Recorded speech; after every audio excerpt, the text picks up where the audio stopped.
Buenos días, vamos a dar inicio a la conferencia del día de hoy. Le cedo la palabra a la doctora Andrea Hulbert.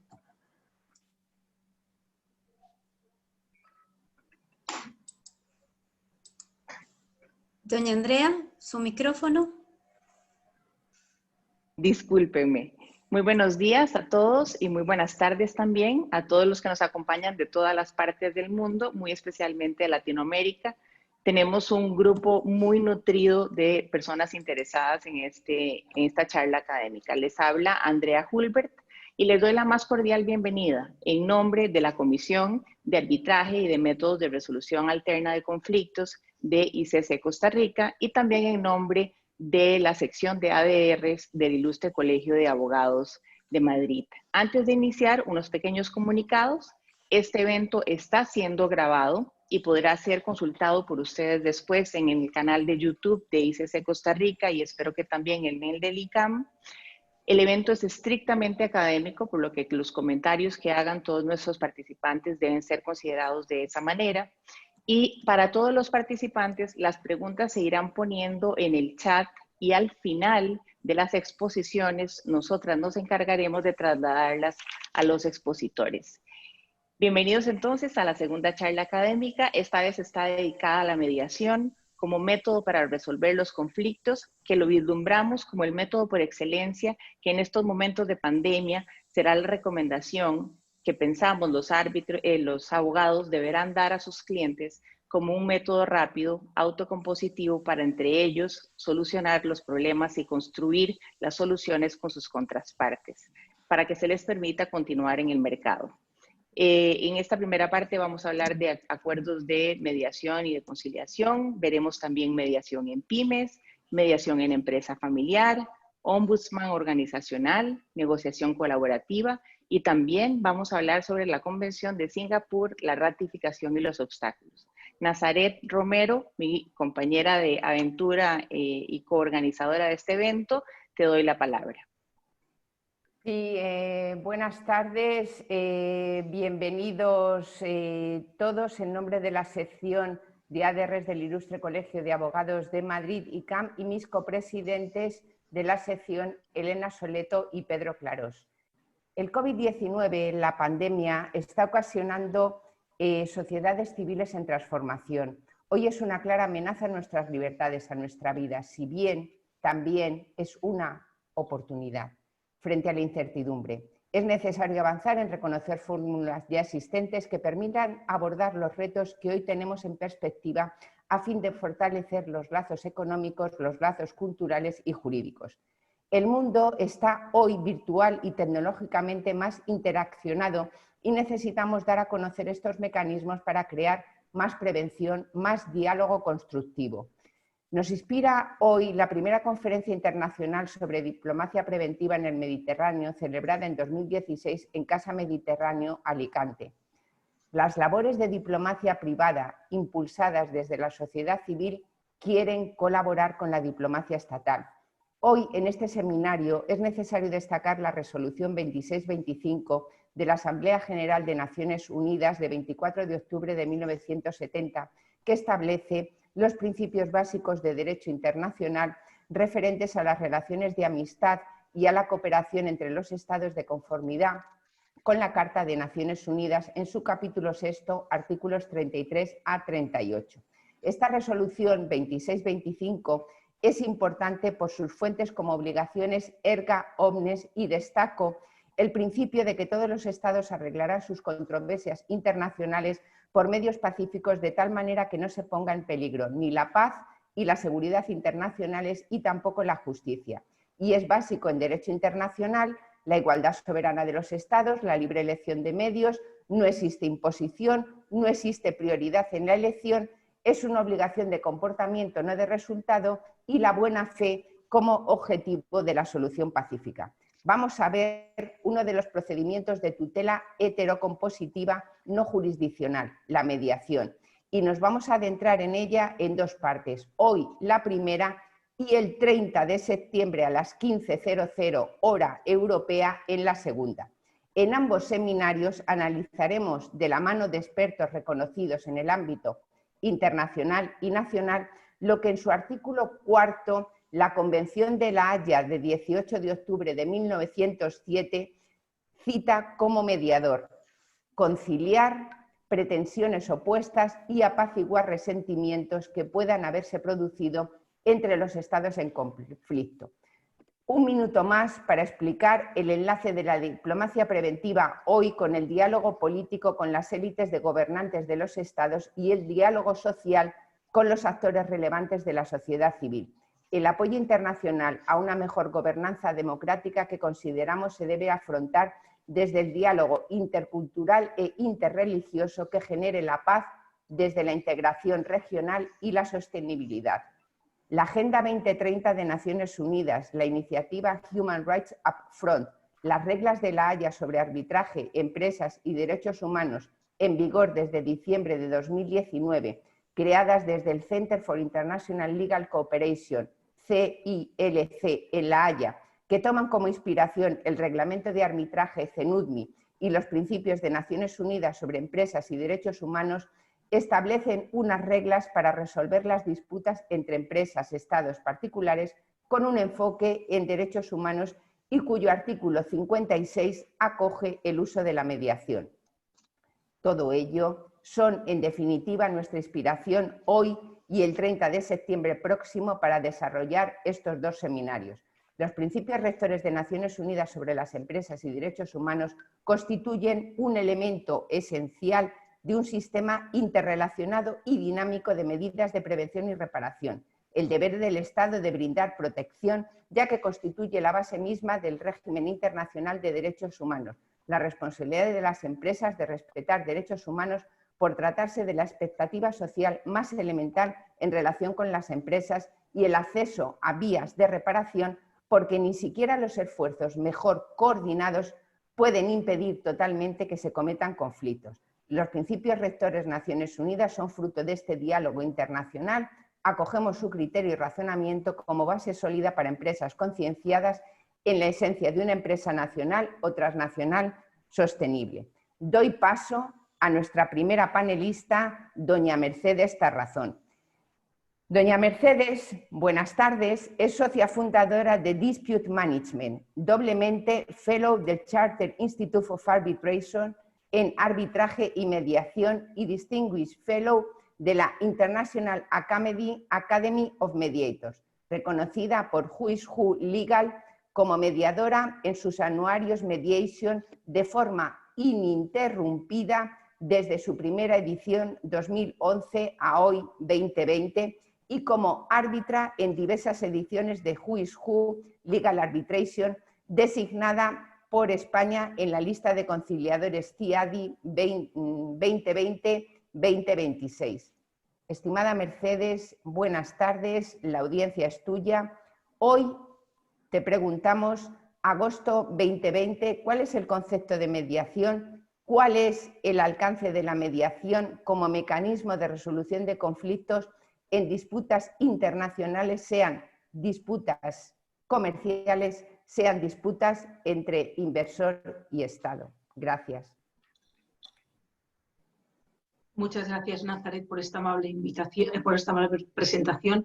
Quisiera antes que nada darles los buenos días, las buenas tardes a todos ustedes y agradecer muy sinceramente tanto a la Comisión de Arbitraje y Resolución Alterna de Conflictos de ICC Costa Rica como a la sección de ADR del Colegio de la Abogacía de Madrid el haber pensado en mí para participar en este seminario. A la primera pregunta que me interpone la doctora Romero, la verdad es que no hay una definición, ni en agosto del 2020, ni la va a haber en agosto del 2021, ni la había hace 5 lustros o 3 o 2, de qué es mediación. Por tanto, esa pregunta está muy bien puesta porque lo que nos indica es que antes que nada, cuando vamos a iniciar un procedimiento, cuando nos estamos planteando proponer mediación en la otra parte, hemos de ponernos de acuerdo en a qué nos estamos refiriendo cuando nos referimos a mediación.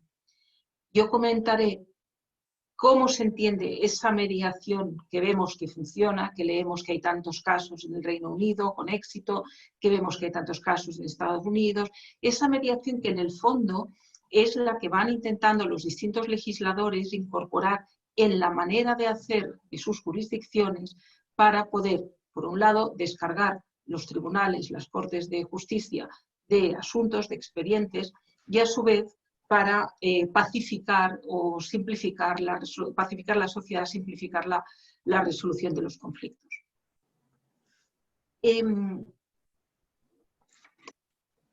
Una de las definiciones que daba la doctora Nazaret Romero al hacer la introducción hablaba de pelear posiciones opuestas, apaciguar enfrentamientos.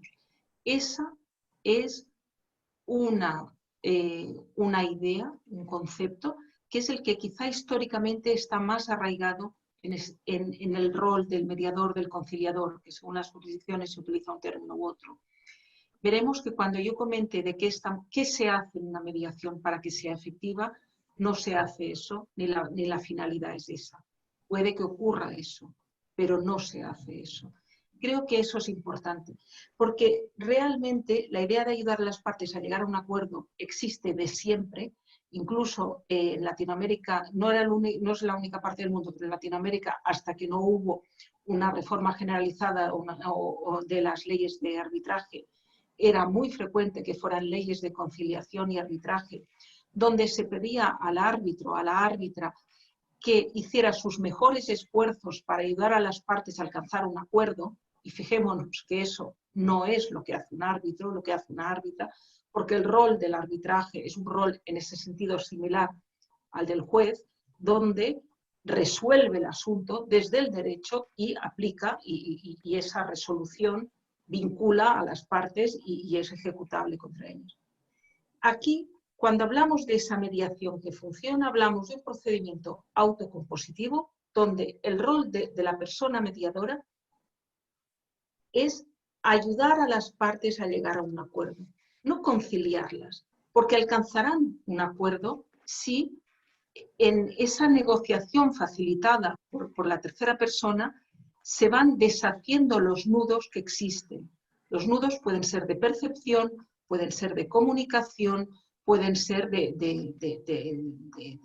intereses, en el fondo, enfrentados. Para intentar ser muy gráfica, que creo que es lo que va a sentar las bases para desarrollar después las otras ponencias, un sistema donde hay un tercero que resuelve, sea un juez, sea un árbitro, es un sistema que podemos comparar a una foto cuyo marco se establece por las alegaciones de las partes y cuyo contenido, el relleno, el contenido de lo que veremos dentro de ese marco, es lo que las partes consiguen acreditar en la fase de prueba. Mientras que un procedimiento autocompositivo como el de la mediación, a la que me estoy refiriendo, no es una foto, es una película en la que las partes son guionistas. Y por tanto, no solo conocen qué les llevó a contratar entre ellas, cuáles eran las expectativas que tenían, sino que además, como guionistas, tienen la capacidad y la posibilidad de incorporar elementos nuevos en la resolución del conflicto que no estaban en el contrato inicial. Es decir, se pueden pactar descuentos respecto de operaciones futuras, se pueden introducir formas de pago diversas, etcétera, etcétera.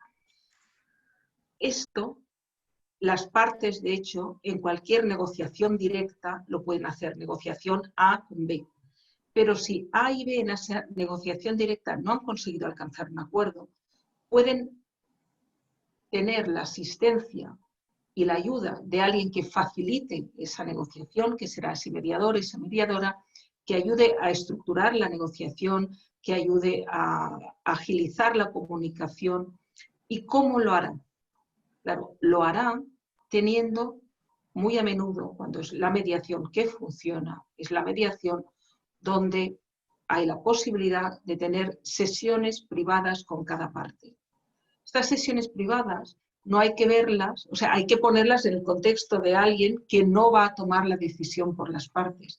Porque si fuera a tomar la decisión, y voy más allá, si fuera alguien que debiera hacer propuestas, aunque no tomara la decisión, pero hiciera propuestas, esas sesiones privadas no funcionarían. O sea, si fuera alguien que tuviera que imponer la decisión, desde luego sería contrario al principio de audiencia y contradicción y no sería nada deseable, o sería absolutamente rechazable que existieran reuniones privadas con las partes.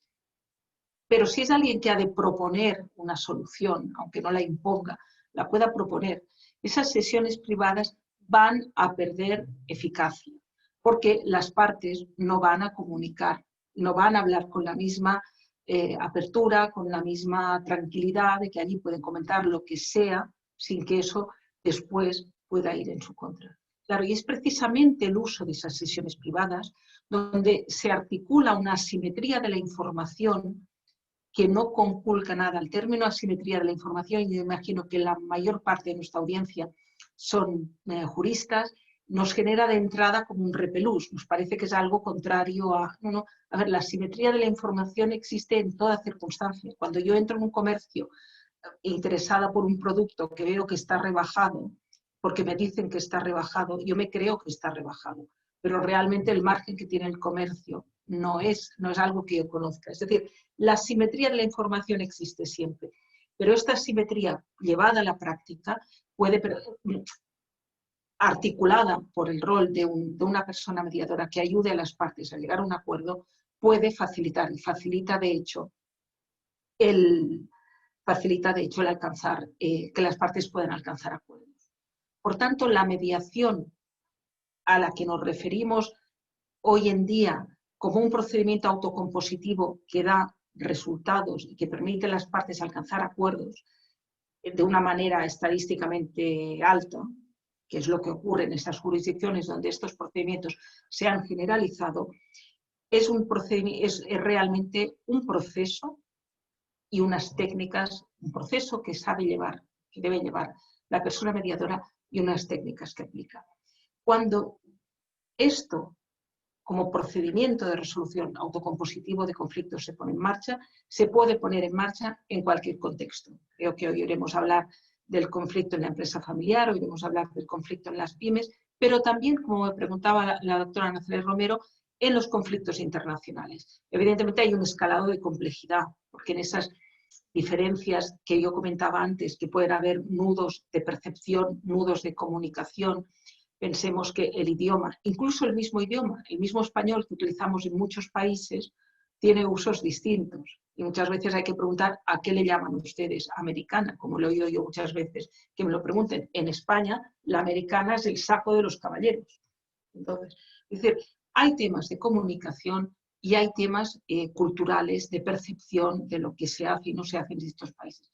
Por tanto, la dinámica de una mediación internacional tiene un plus de complejidad que no tendría tiempo ahora de entrar en ellos, pero efectivamente funciona. Y hay casos de mediación a nivel internacional que se resuelven, y uno de nuestros anfitriones hoy es ICC Costa Rica, y la ICC tiene un centro internacional de ADR en el que se resuelven y se designan mediadores, se resuelven expedientes con frecuencia.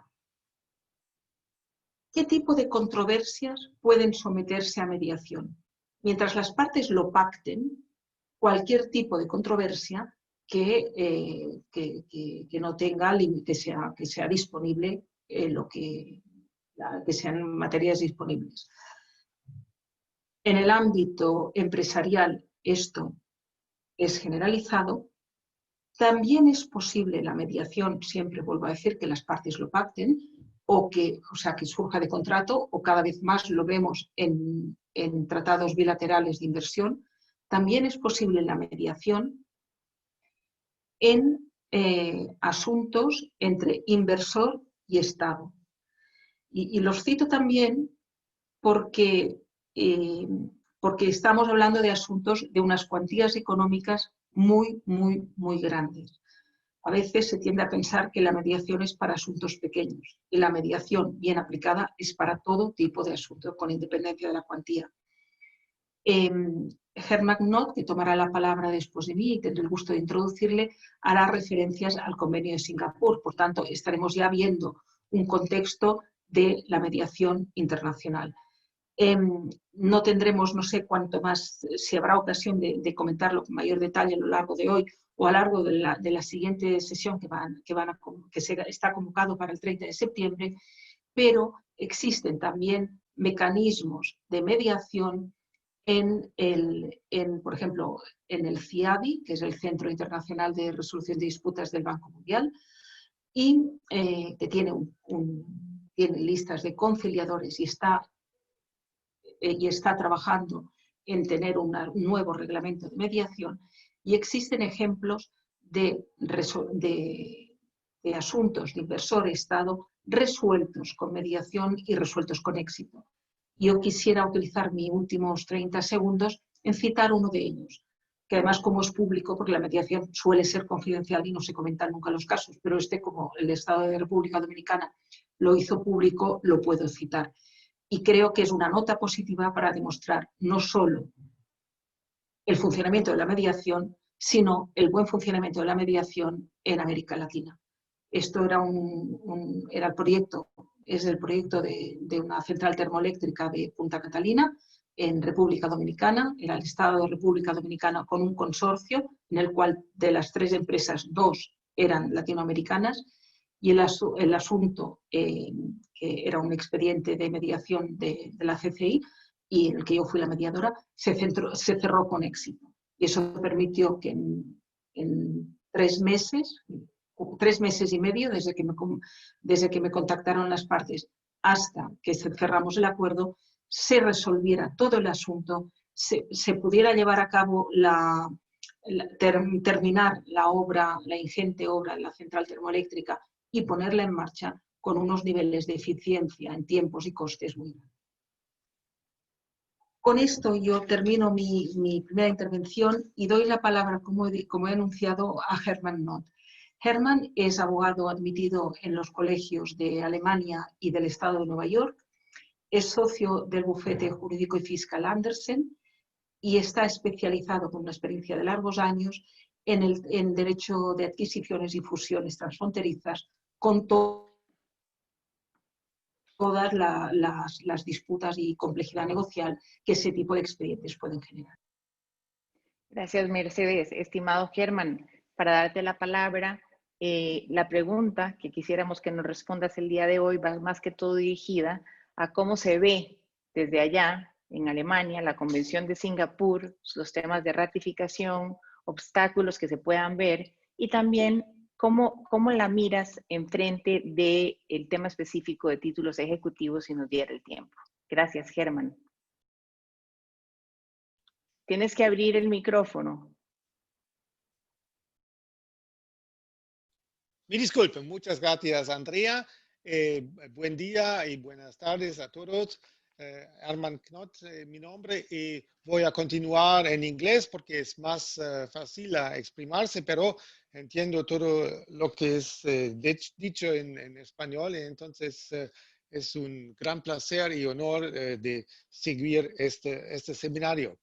The Singapore Convention has been, will take effect on the 12th of September of this year because the number of signatories has been achieved, and it's largely expected to be a convention which will be as successful as the New York Convention has been for arbitration awards. Therefore, I think we should have a brief look at the convention and the difficulties with the ratification of its provisions. We see that the Singapore Convention will apply to mediation agreements, to written mediation agreements which relate to a commercial dispute and which have an international connection, so with the parties or the disputes having a cross-border element. And the Singapore Convention does not relate to personal, family, or the household affairs of a person.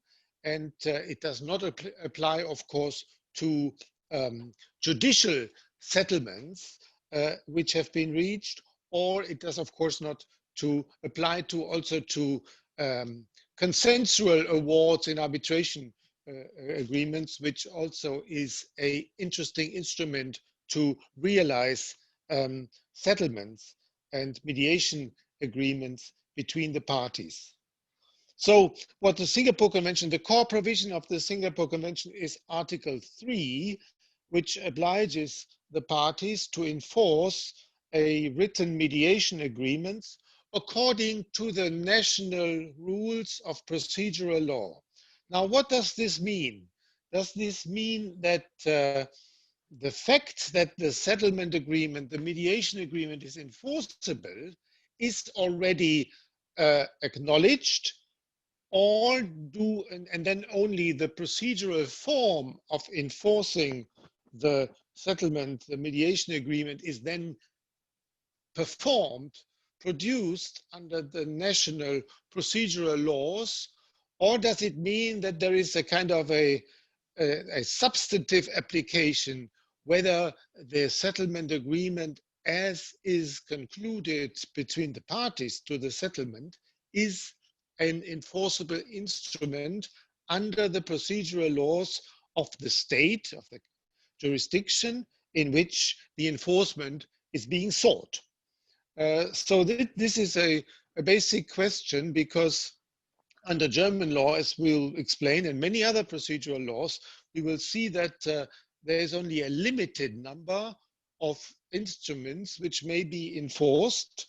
And enforcement is always, of course, we have the goodwill of the parties, we have the agreement of the parties. So in principle, enforcement after a mediation process should not be a problem, but as reality shows, this is often an important issue, and also the issue of enforcement is something which helps reach the settlement, the mediation, because without enforcement, there is no real threat to the parties to really come together and reach the mediation agreement. So therefore, enforcement is an important element, although it may not be used. It's like a nuclear weapon, which is a threat, but hopefully never be used again.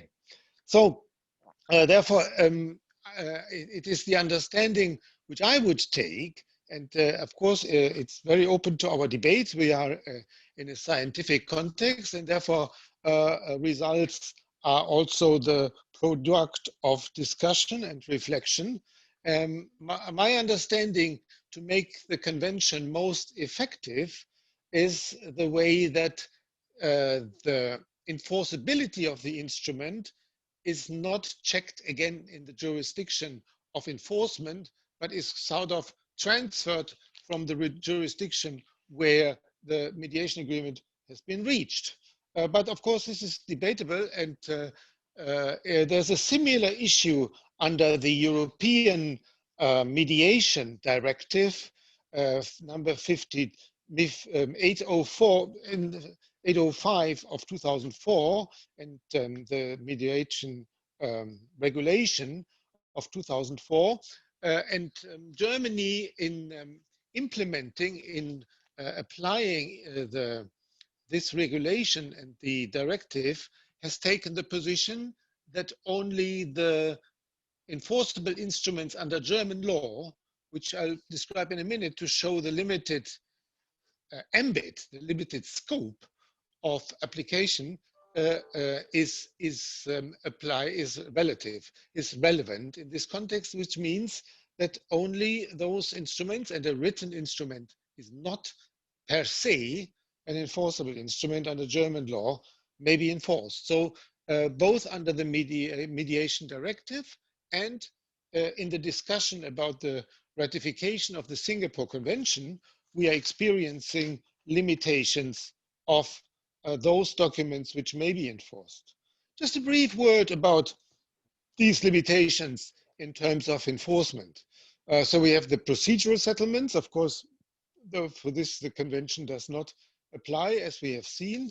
And we have, in terms of other enforceable instruments, the settlement reached between the lawyers of the party, but the mere agreement between the lawyers is not enough.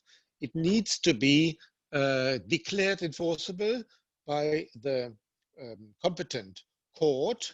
What also can be done by the parties is to conclude the mediation agreement in front of a notary with the immediate subjection, with the immediate declaration of the party who needs to pay the money to open all of its assets for enforcement, as we say, and then the document is, the agreement is enforceable.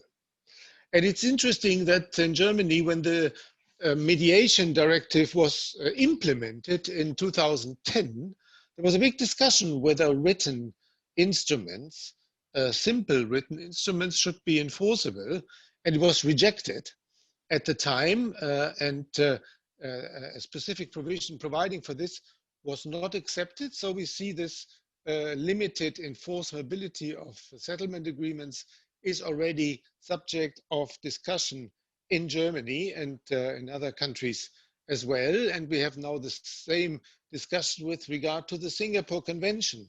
But maybe, first of all, we are more advanced, and the written instruments in the digital age is much more widely used and can be better proven.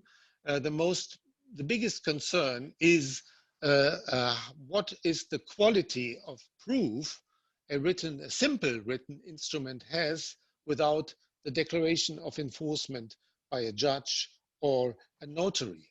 And the Singapore Convention, in its Articles 4 and 5, has a series of checks and challenge opportunities to verify that the written instrument in its form is genuine. So we have seen the recommendation of the German Bar Association to go ahead and accept the full ratification of the Singapore Convention in its interpretation as suggested before of Article 3. So there has been the recent recommendation of the German Bar. But in addition, we have in Europe the discussion, is it within the EU, under European Union law, is it the Commission, so the European Union as such, which is responsible for ratifying the convention, or is it each individual state? With the growing federalization of the European Union, we'll certainly see, even if the European Commission will, or the European Union will eventually ratify the convention, we'll certainly see a big role of the national governments and the national parliaments, of course, in this directive. We have started our discussion with a comparison between the importance of the Singapore Convention and the New York Convention of 1958 regarding arbitral awards. And indeed, the fathers and the mothers, of course, of the Singapore Convention have taken a close look at the New York Convention. And it is not a coincidence that in both conventions, Article 5 addresses the possibilities of challenging either the arbitration awards or in our context, the settlement agreements which have been declared enforceable in the jurisdiction of enforcement.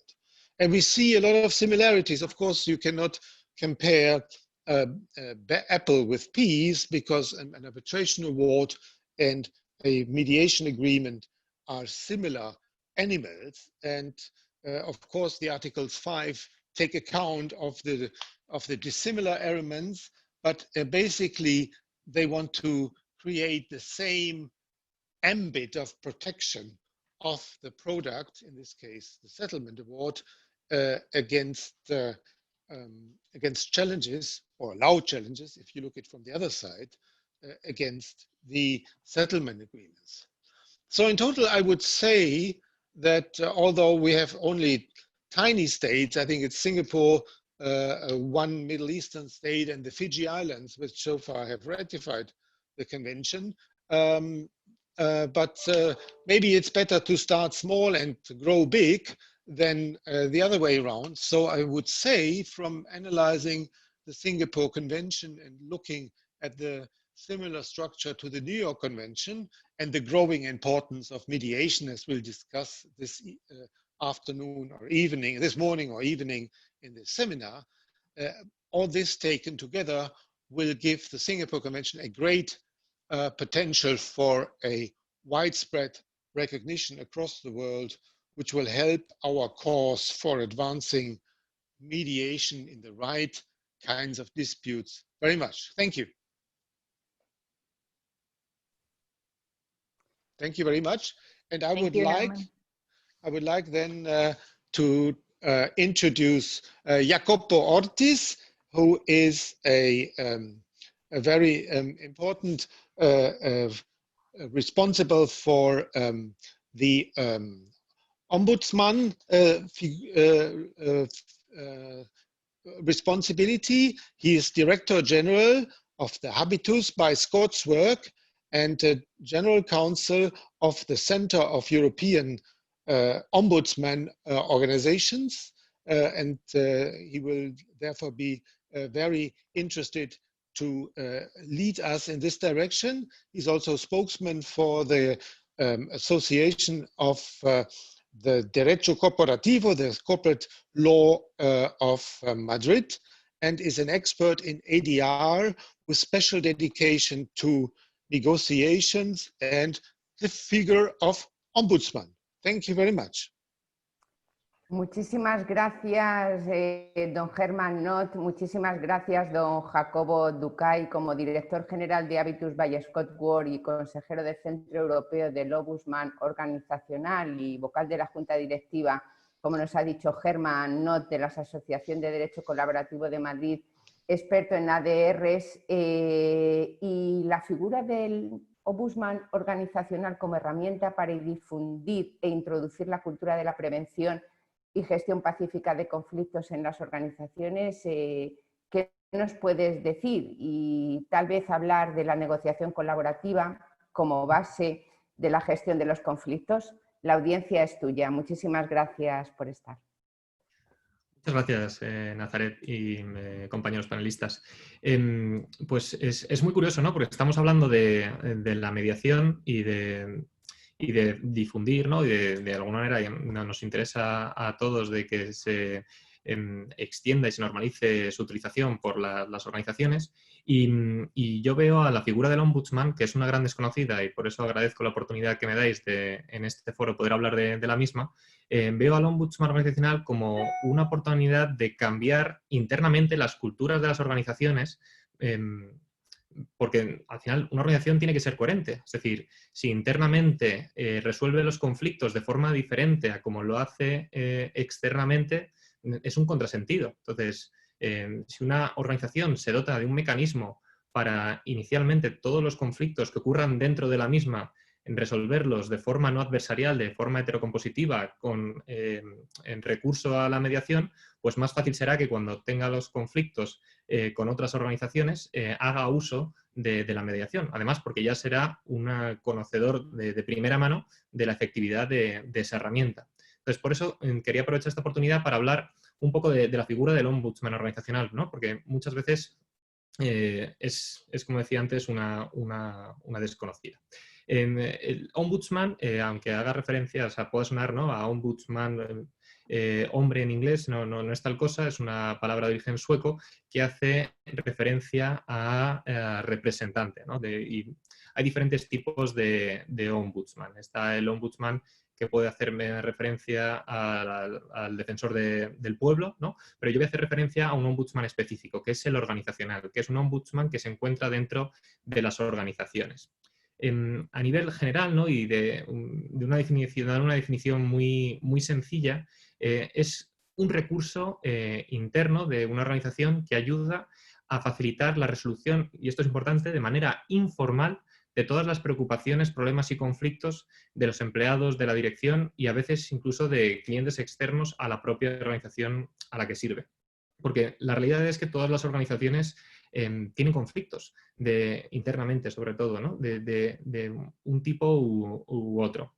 Y de hecho, por eso se han ido a lo largo de la historia configurando diferentes mecanismos, tanto de manera regulatoria o se lo han ido autodotando las organizaciones para tratar de mejorar en este mundo cada vez más complejo, más globalizado, con una normativa más extensa, pues el respeto a las normas, el respeto a los derechos fundamentales de las personas y el respeto a lo que puede ser un buen gobierno corporativo, ¿no? A crear organizaciones socialmente responsables. Entonces, si bien existe una regulación extensa que regula el comportamiento de las organizaciones, si bien existen y se han creado los comités éticos, los códigos de buen gobierno corporativo, han surgido departamentos de compliance, se crea la obligatoriedad, ¿no? de crear canales de denuncia anónimos dentro de las organizaciones que tengan un cierto número de empleados y se crean, bueno, han existido siempre, ¿no? Los departamentos de recursos humanos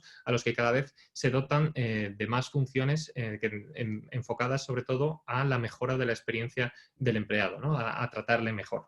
Pero, ¿qué ocurre? ¿Por qué si existen todos estos canales formales que ayudan a resolver todos los conflictos internos que hay dentro de una organización, sigue existiendo un malestar generalizado o se sigue sintiendo de alguna manera o no salen a la luz los conflictos que se encuentran dentro de las organizaciones? Pues es principalmente porque la configuración de estos mecanismos formales dentro de las organizaciones tienen ciertos límites que me gustaría comentar brevemente, ¿no? Para empezar está el límite a la promesa de confidencialidad. Y fijaos que ya sale uno de los elementos que tienen bastante relación con la mediación, ¿no? Y por la que la mediación es exitosa. La confidencialidad. Los mecanismos formales, los canales de denuncia éticos, los departamentos de compliance, de recursos humanos, cuando los trabajadores acuden a ellos, muchas veces no tienen la garantía de que sean confidenciales, de que no vayan a existir represalias, porque cuando se notifica a través de estos canales se está produciendo una notificación formal. Las organizaciones tienen la obligatoriedad de instruir un procedimiento y depurar responsabilidades en base a la información que han recibido. Como veremos, el Ombudsman es un canal informal, no tiene esta obligatoriedad.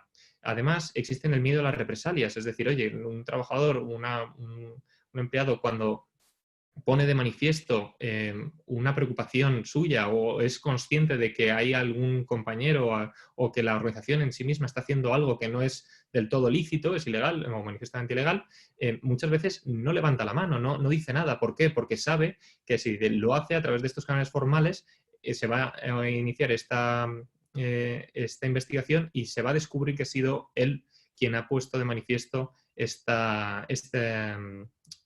estos datos, este conocimiento, y puede tener represalias, con lo cual la información no surge.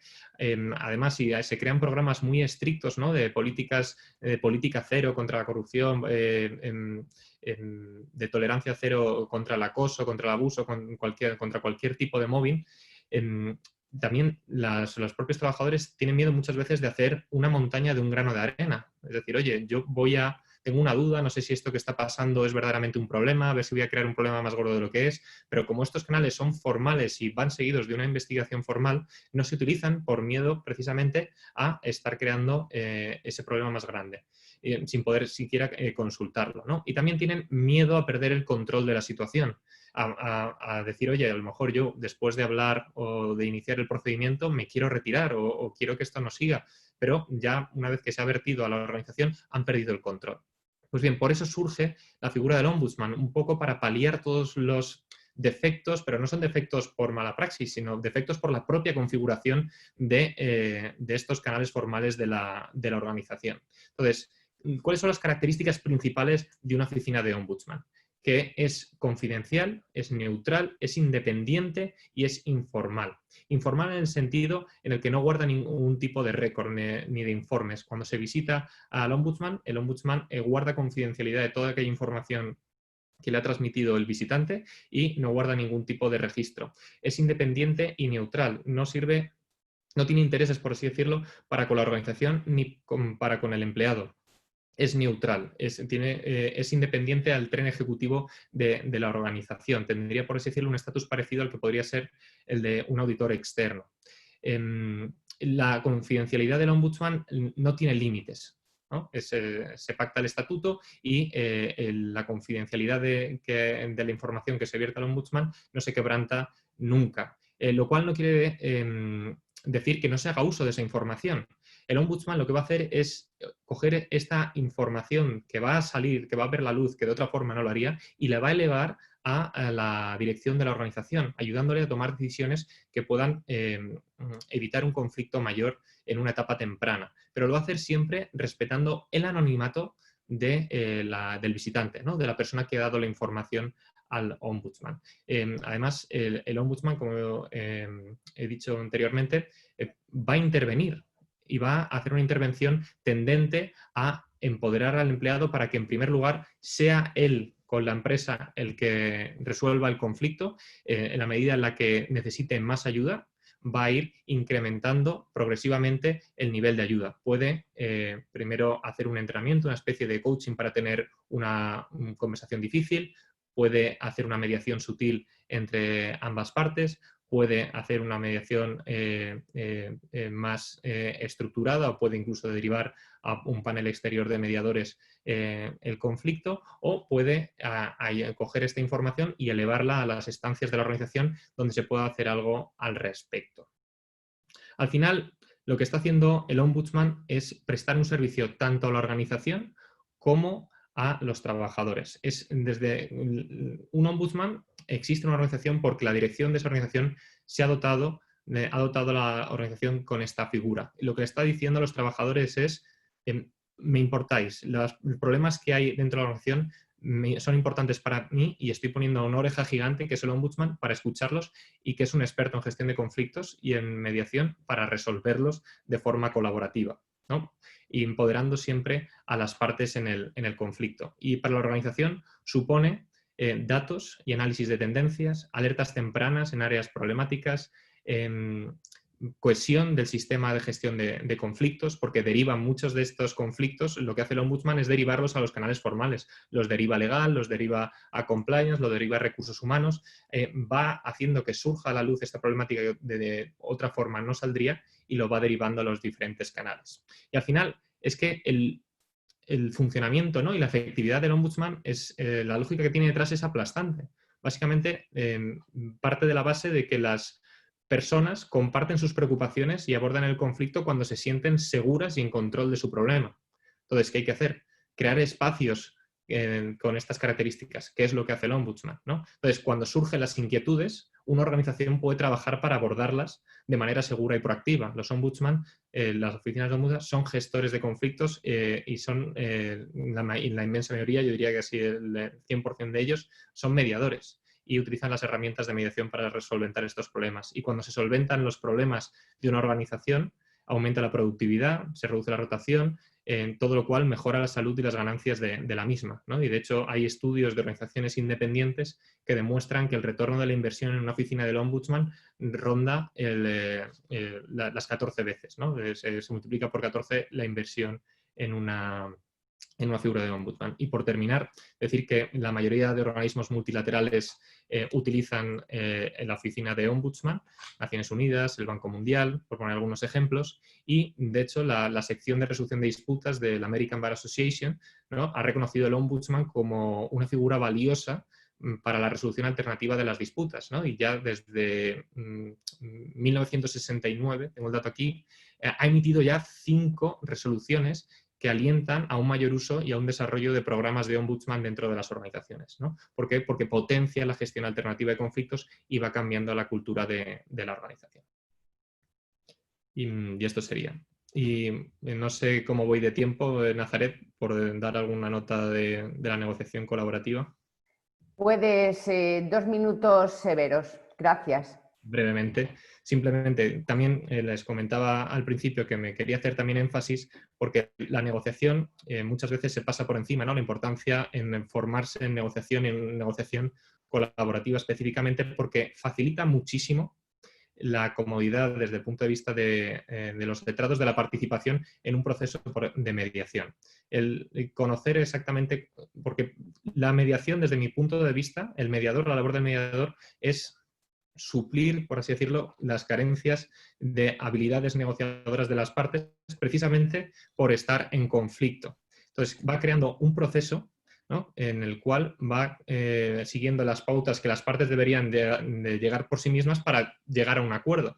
Entonces, cuanto más conocimiento se tenga de ese proceso ideal de negociación, de las herramientas de negociación, de escucha, de reformulación, mucho más fácil va a ser interactuar con el mediador y hacer un mejor uso del proceso como parte.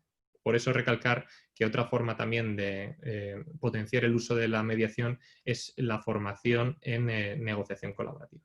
Muchas gracias a todos. Y doy paso, que se me olvidaba, al siguiente panelista, que es nuestra compañera María Jesús Fernández, que es la fundadora del Instituto Internacional Promediación y miembro de pleno del Centro Español de Mediación de la Cámara de España.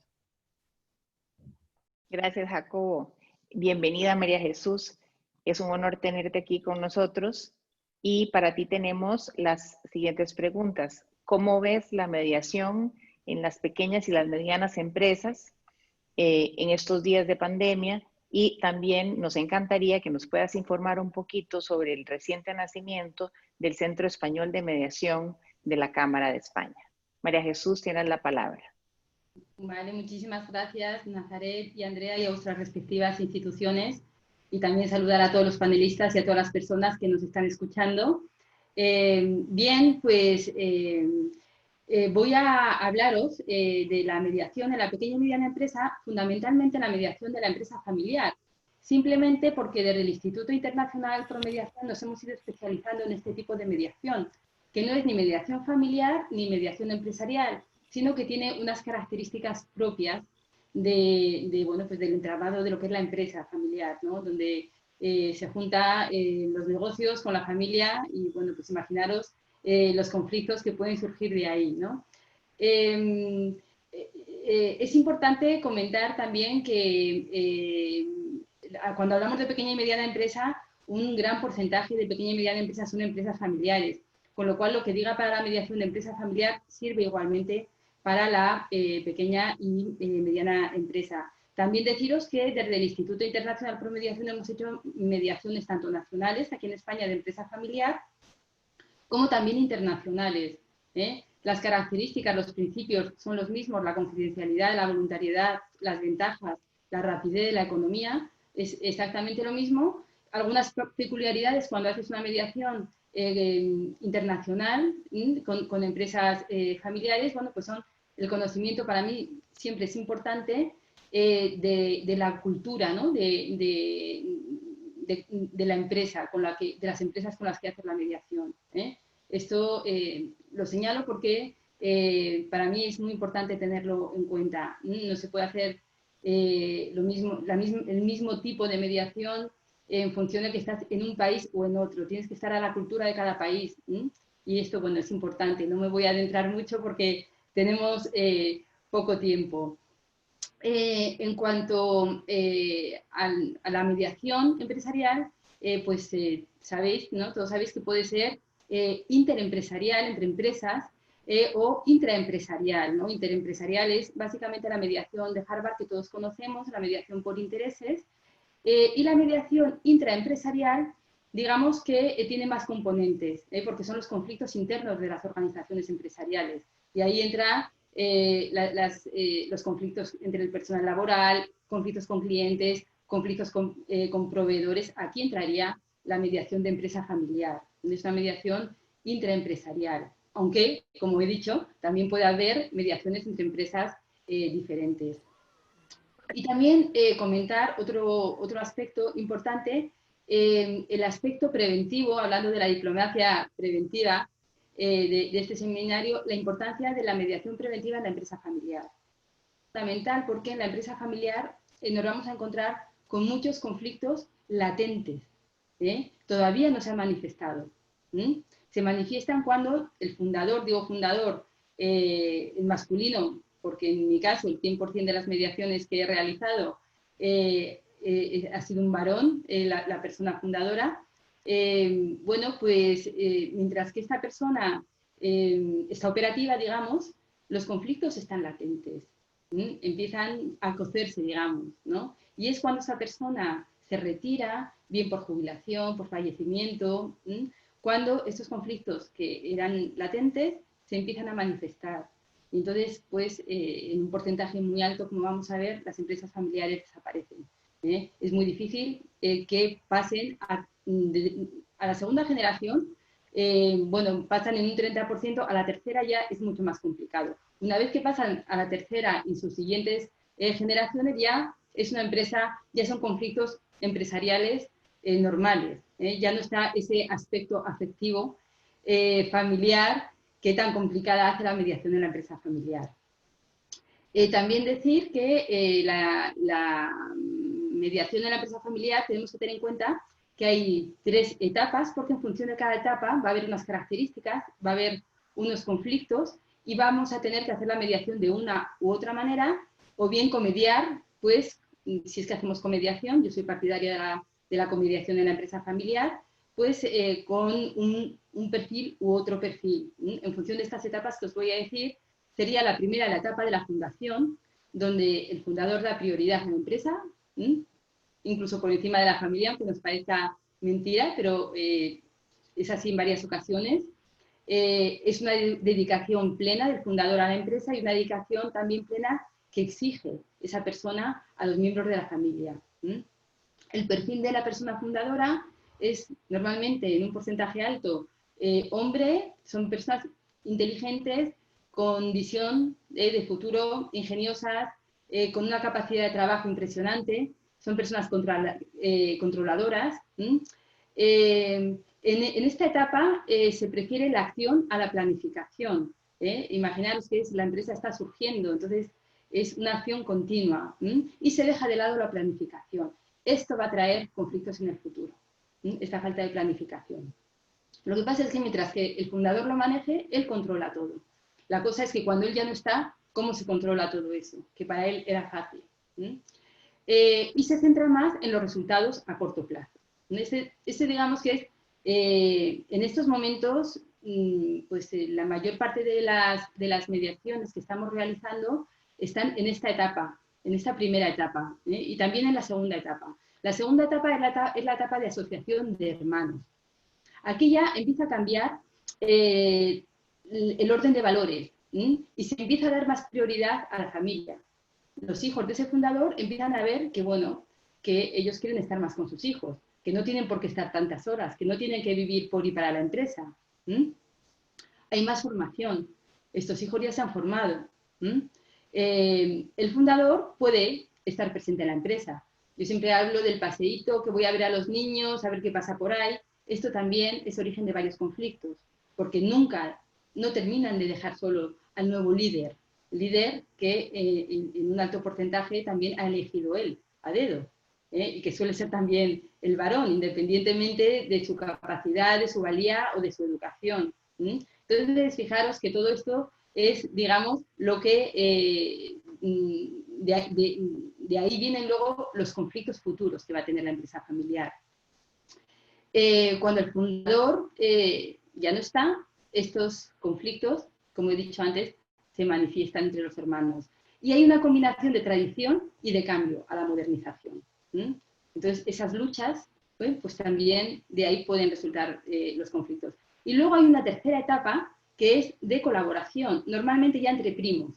Aquí se da más prioridad al tema de los beneficios.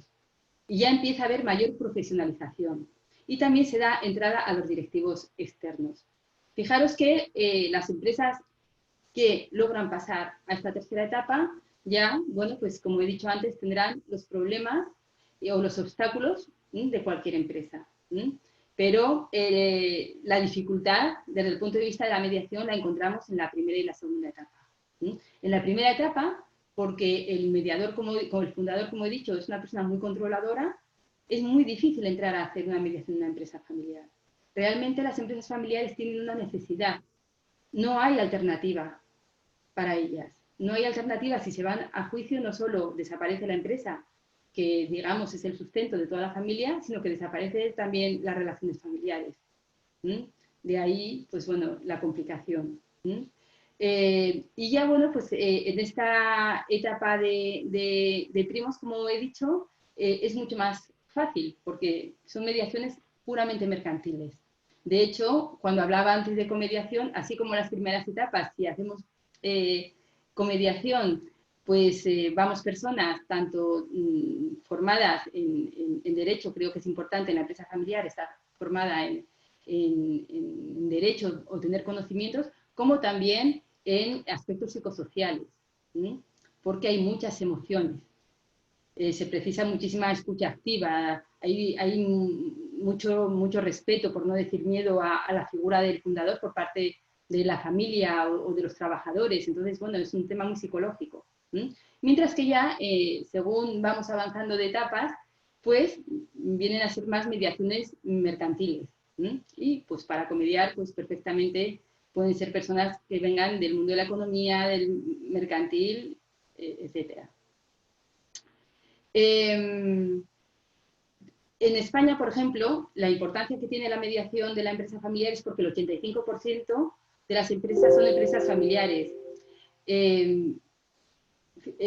Representan casi el 75% del Producto Interior Bruto. Y hay casi 3 millones de empresas familiares. Todo esto en España nada más. En cuanto a la distribución sectorial, el porcentaje más alto es industria, luego servicios, construcción, alimentación, hostelería y turismo. Pero fijaros que es un elemento esencial de la actividad económica y grandes impulsoras de la actividad empresarial. Por eso es importante que estas empresas continúen en el tiempo y que si desaparecen, como yo les digo, si vuestra opción, el MAN, ¿no? Cuando decimos la mejor alternativa a cualquier acuerdo es vender la empresa, pues adelante, fenomenal. Pero que no sea por los conflictos, que sea pues porque han llegado hasta aquí, no les interesa, bueno, pues quieren vender la empresa, muy bien, que lo hagan, pero que no sea una consecuencia de no haber alcanzado un acuerdo. En cuanto a las generaciones incorporadas, el 65% están en esta primera generación, por eso hay más mediaciones de esta primera etapa, un 25% aproximadamente en segunda generación y un 9% en tercera generación. En cuanto al concepto, fijaros, para entrar a hacer una mediación en la empresa familiar, que como os he dicho antes, es complicado por ese aspecto controlador de la persona fundadora, es muy importante hablar su lenguaje. Lo mismo que os he dicho antes, que es importante el aspecto intercultural y conocer la cultura de las empresas, es importante hablar su lenguaje. Para entrar en una empresa familiar, hacer una mediación, tenemos que ser muy flexibles, tenemos que tener la mente muy abierta. Tenemos que hacer cosas que a lo mejor en otro tipo de mediaciones pues las pasamos por alto, como dar importancia a hablar con la persona fundadora, aunque no haga falta, pero esa persona tiene que estar ahí. Y como no tiene por qué estar presente cuando hacemos un caucus, sí que tiene que estar presente en su conjunto. Entonces, darle la importancia que él requiere y además que él exige. Entonces, pues si tenemos que en cada mediación tener un ratito con él al principio, pues fenomenal. Entonces, bueno, pues son pequeñas cosas, pero que hace que puedas seguir ahí o que te abran la puerta y te digan, miren, hasta aquí hemos llegado. Otra cosa también que nos vamos a encontrar cuando hacemos una mediación de empresa familiar es que nos diga, solucionen el tema de los chavales, de mis hijos, que yo no sé por qué, pero no se hablan, aquí hay un ambiente muy raro, no sé qué está pasando, pero nada de tocar el tema empresarial, que de eso me ocupo yo. Bueno, pues tenemos que saber como mediadores que eso es imposible. Eso es imposible, eso es un entramado que va todo unido. Pero bueno, ¿cómo hacer para no enfrentarnos con él y poder hacer la mediación? Bueno, pues eso forma parte de la formación que tenemos que tener los mediadores para enfrentarnos a este tipo de mediaciones, ¿no? Cuando hablaba de hablar su lenguaje, estamos hablando de que para ellos es muy importante los valores. Son empresas que, aparte del nexo de unión entre el negocio y la familia, tienen un objetivo de continuidad en el tiempo, y bueno, y también un objetivo también de obtener beneficios. Entonces, pues bueno, tenemos que saber que para ellos el nombre de la empresa, pues es importante. Son personas que son conocidas en sus localidades, que han llegado muy alto, que están muy orgullosos, que colaboran además con los temas, muy a menudo con los temas sociales de la localidad. Entonces, son personas importantes y, bueno, pues te exigen que les des esa importancia que ellos saben que tienen. Otro aspecto también que quiero hablar de lo que nos encontramos los mediadores en la empresa familiar es que la estructura que todos conocemos más o menos de una empresa familiar, que puede ser el gobierno familiar con la Junta de la Familia, el Consejo Familiar o el Comité de Protocolo, que dijéramos que eso sería... Susa, me vas a perdonar, sí. Tienes ya un minutillo. Vale, pues nada, simplemente deciros que la estructura no se cierre y que es otro de los problemas que nos encontramos con los mediadores. Las empresas familiares funcionan de aquella manera. Entonces, pues bueno, todo esto es lo que nos encontramos. Es un reto, yo lo definiría como un reto para los mediadores y algo que es muy importante para la economía. Mi último medio minuto voy a contestar a la siguiente pregunta, que es el Centro de Mediación de la Cámara de Comercio de España. Bueno, decir que estamos empezando. No puedo deciros mucho más de lo que han salido en las noticias, porque estamos en ello, pero que por lo que a mí respecta y lo que yo voy a trabajar es en que seamos eficaces y eficientes en llegar a las empresas, que para mí es lo que más difícil, la más dificultad conlleva, llegar a la empresa y llegar personas que estén bien formadas y que tengan esa capacidad de hacer mediación, que no es hacer negociación, ni hacer arbitraje, ni hacer... Es decir, la mediación es complicada y, bueno, creo que siendo buenos mediadores, cada vez las empresas confiarán más en nosotros. Y nada más, Nazaret. Y Andrea, que muchísimas gracias por todo y nada, encantada de haber estado aquí. Y ya paso, si queréis, a presentar a Arturo Ortiz, es CEO de la institución de mediación AOH Mediadores, está especializado en mediación mercantil y de empresa, es mediador en asuntos mercantiles y civiles, experto en mediación concursal y árbitro de la Asociación Nacional de Jurisdicción Arbitral, ANJAR. Muchísimas gracias, doña María Jesús Fernández. Don Arturo Ortiz, bienvenido. Tenemos dos preguntas. ¿Cómo ves el futuro de la mediación mercantil y en concreto la mediación concursal en España? Y por último, ¿qué crees que aporta en España a la Convención de Singapur? La audiencia es tuya. Gracias. Muchas gracias, Nazaret, y gracias, María Jesús, por tu presentación. Y también dar gracias a ICC Costa Rica pues, por la oportunidad que me da de hablar en este foro. Bueno, hay varias cosas que me preguntas, Nazaret. Y por un lado, bueno, el futuro de la mediación mercantil. Yo creo que poco a poco se irá introduciendo más en las empresas. Y luego también hablaremos un poco del tema de la mediación en insolvencia.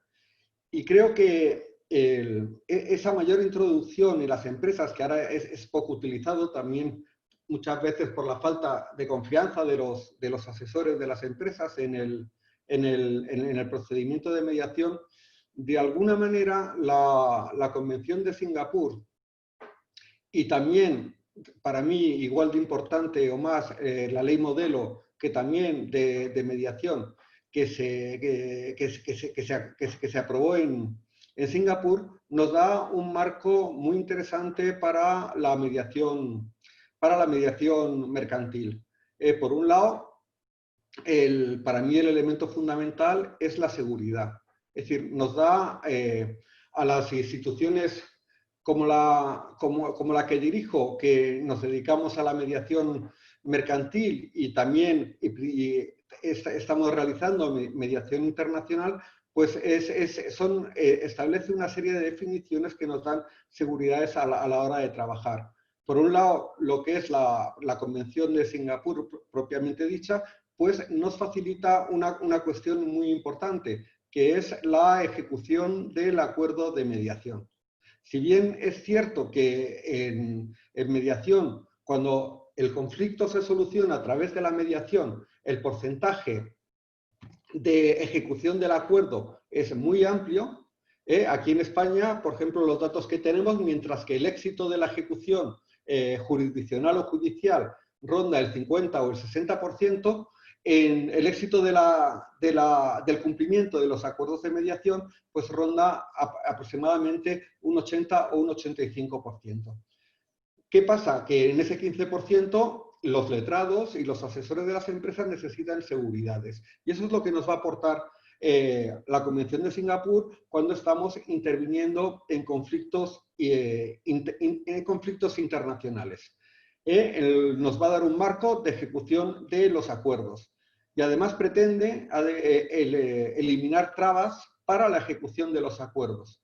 Trabas como, por ejemplo, que sea necesario el reconocimiento de un tercero del acuerdo de mediación. En España es necesario que un notario público protocolice ese acuerdo de mediación. Y entonces lo que viene a aportar es que dar la misma validez a un acuerdo de mediación que un laudo arbitral, que de por sí es ejecutable, sin necesidad de acudir sin necesidad de acudir un tercero. Eso es importante. ¿Por qué? Porque ahora, por ejemplo, en las mediaciones internacionales de componente internacional que hemos realizado en la institución, pues normalmente acudíamos a la comediación. Es decir, buscábamos un mediador en el país, en uno de las partes, o sea, tener un mediador de cada uno de los países, que cada parte nombra un mediador en cada uno de los países. ¿Por qué? Porque si la legislación de cada país exigía una serie de determinados requisitos, por ejemplo, para el mediador, en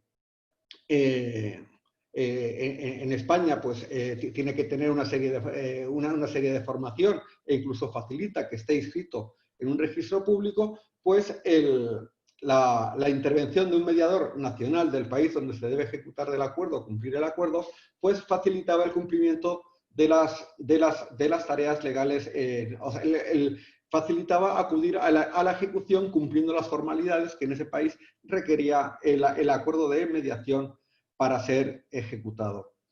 Pero para mí, tan importante como es, que sí que lo es, el tema de la ejecución de los acuerdos, que yo creo que eso dificulta que en muchos países, como por ejemplo España o la Unión Europea, se esté ratificando ahora mismo la Convención de Singapur, también es muy importante la ley modelo para mediación comercial que se aprueba también en Singapur. ¿Y por qué? Porque nos da seguridades a la hora de afrontar un problema. Pero no solamente nos da seguridades a las instituciones de mediación, sino que también nos da seguridades a los clientes y a las personas que acuden a mediación. Y nos da seguridades en diversos ámbitos. En primer lugar, nos da una definición de mediación. Nos dice exactamente, nos da lo que se entiende para la Convención por mediación. Y además nos da una definición muy amplia. Quiero decir que, por los conceptos y por las diversas escuelas de mediación, que yo me voy a centrar principalmente en la mediación que practicamos en la institución, que es la mediación mercantil o en empresas, y sé que algunas de las cosas que puedo decir a un mediador puro pues le pueda chirriar o no le pueda sonar bien o entraría en la disputa de si estamos hablando de mediación o conciliación. Pues bien, la ley nos da una definición muy amplia que pretende incluir a todo tipo, es decir, desde aquellas mediaciones que únicamente el mediador lo único que hace es facilitar el diálogo, o también la mediación del otro extremo, aquel en que el mediador también puede realizar propuestas para poder llegar a una solución, es decir, una mediación muy directiva, de lo que denominaríamos la mediación por intereses o de la escuela de Harvard, como bien decía María Jesús. Y nos da una definición con 3 elementos importantes. Primero, que en la institución de mediación, cuando nos entra alguien, lo primero que buscamos es decir si hay una voluntad real de llegar a un acuerdo por las partes. Para analizar si las partes están preparadas para mediar. En la propia definición pues, se nos dice que tienen que intentar llegar a un acuerdo, porque si no, estamos hablando de otra cosa o una perversión de la mediación que no acabará en acuerdo nunca, con frustración por lo menos para una de las partes. El otro elemento que trabaja muy bien, que para mí da una definición magistral, lo que es la ley modelo, es la definición de la confidencialidad. La confidencialidad es importantísima. De hecho, una de las claves del procedimiento de mediación es la confidencialidad. Las partes, cuando intentan ir a mediación, lo que pretenden es que el conflicto no salga al exterior, es decir, no se publique. ¿Por qué? Por los daños que pueda producir a la empresa. Ahora recuerdo una mediación que hicimos entre una empresa matriz española y una de sus empresas sucursales en Chile, en el cual el conflicto saliera a la luz hubiera sido un desastre para la marca, es decir, hubiera supuesto prácticamente el cierre de la empresa, con un montón además de reclamaciones en diversos países. Pues la confidencialidad le da un marco apropiado. ¿Para qué? Para que cuando se habla del conflicto se pueda hablar en su integridad, y que las partes, cuando se están sentados en la mediación, tengan la tranquilidad de lo que ocurre en el procedimiento de mediación no va a salir al exterior. Y eso en la ley modelo aparece muy bien delimitado y muy bien definido, y nos da pie para, cuando nos sentamos en la primera sesión de mediación, para explicarle a las partes, o lo que se denomina la sesión informativa, para explicarle a las partes en qué consiste la mediación, pues utilizamos esa definición, o hasta dónde llega la confidencialidad en la ley, en el procedimiento de mediación, y qué es lo que va a servir para que la mediación fluya, se puedan hablar con libertad, y por tanto, cuando se ponen todas las cartas encima de la mesa y hay voluntad de llegar a un acuerdo ayudado por encima por un mediador, es lo que provoca que el acuerdo sea posible, y provoca los altos índices de acuerdo que tenemos en el procedimiento de mediación. Y un tercer elemento más que viene a respetar la definición de mediación que da la ley modelo, y que también es la que aparece recogida en el acuerdo de mediación. Es la flexibilidad que da la mediación, es decir, que las partes son dueñas del proceso de mediación, y son las que nos van a decir qué es lo que quieren mediar, cómo lo quieren mediar, y hasta dónde quieren llegar en el procedimiento de mediación. Es decir, el mediador, aunque lo coordine, o no me gusta utilizar la palabra dirección, que lo dirija, pero sí, de alguna manera, aunque lleve un poco las riendas del timón, son siempre las partes las que tienen la disponibilidad del proceso. Y por eso también muy importante la parte de la definición de mediación que da la Convención de Singapur, y que es la misma que la que se recoge en la ley modelo, es decir, que el mediador no puede, bajo ningún concepto, imponer a las partes una solución a la controversia que tienen.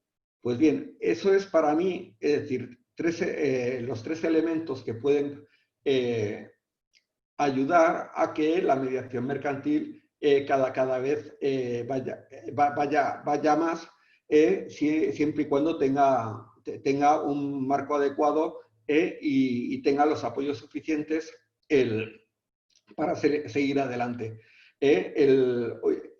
Empezando un poco por la parte inicial, es decir, yo creo que también hay que tener buena fe, es decir, que las partes tienen que tener buena fe. Y yo creo que creerse el dicho de que más vale un mal acuerdo que un buen pleito.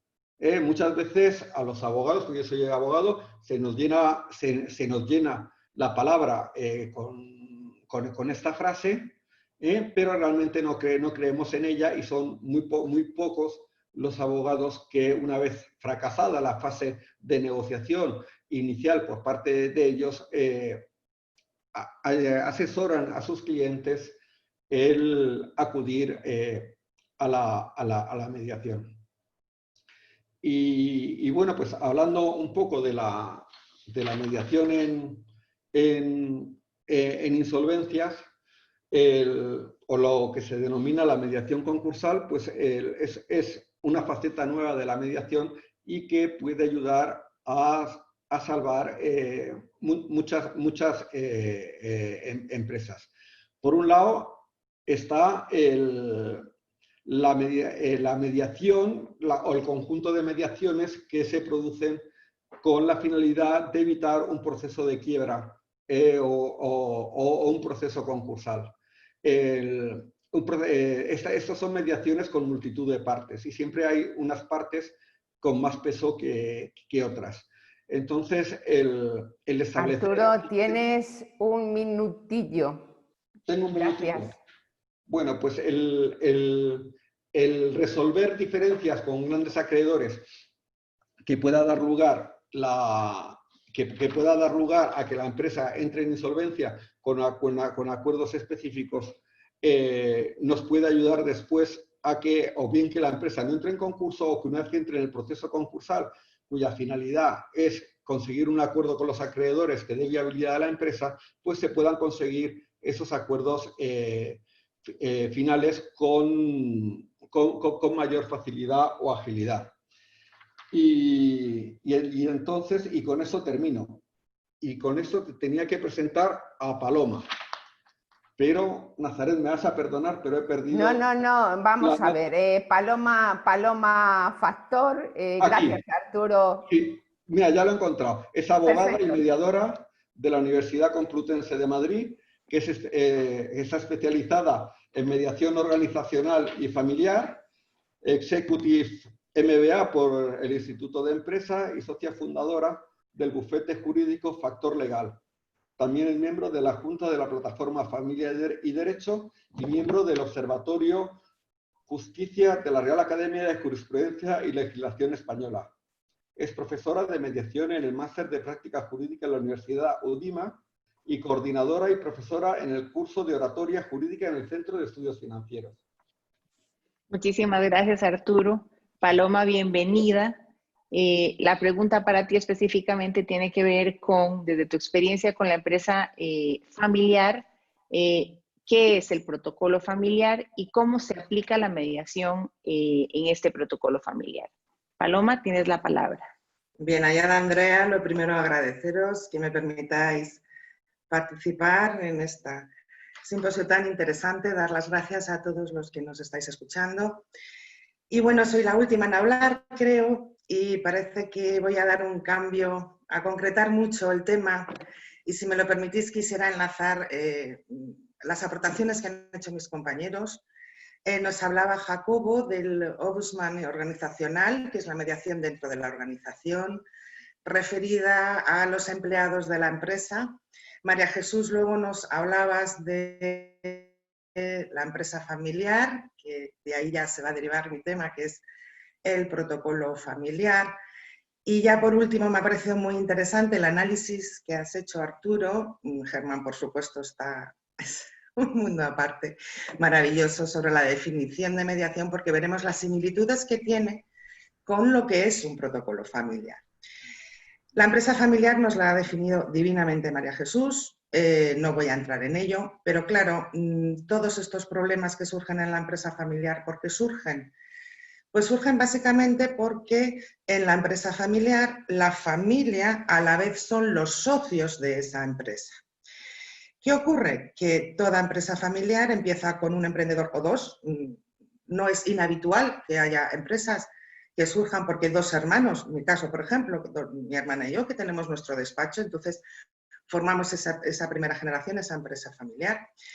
A medida que va creciendo la empresa, va creciendo la familia, y si va creciendo la familia quiere decir que vienen más niños, vienen hijos, vienen nietos. Obviamente, cuando una persona emprendedora monta su negocio, lo monta con vocación de futuro.